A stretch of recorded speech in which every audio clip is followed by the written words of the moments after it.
పంకజం: ఇదిగో చూడు పనమ్మాయి, ఇంతవరకు నువ్వు చెప్పకుండా మానేసినా, పనులు సరిగ్గా చేయకపోయినా ఏమీ అనలేదు. ఇకపై అలా చేస్తే నువ్వు వేరే ఇల్లు చూసుకోవచ్చు.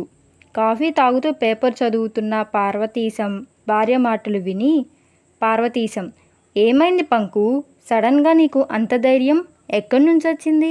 పనమ్మాయిని వద్దంటున్నావు? పంకజం: ఇంతవరకు దానిని ఏమైనా అంటే రావటం మానేస్తుందని భయం ఉండేది. మీరు నిన్ననే ఉద్యోగం నుంచి రిటైర్ అయ్యారు కదా, పని మనిషి భయం పోయింది. పవిత్ర: ఏమండి, మీ పేరు నా చేతిపై పచ్చబొట్టు వేయించుకున్నాను. సుందరం: నేనంటే అంత ప్రేమ నీకు బంగారం, ఏం కావాలో చెప్పు, నీకోసం ఏమైనా చేస్తాను.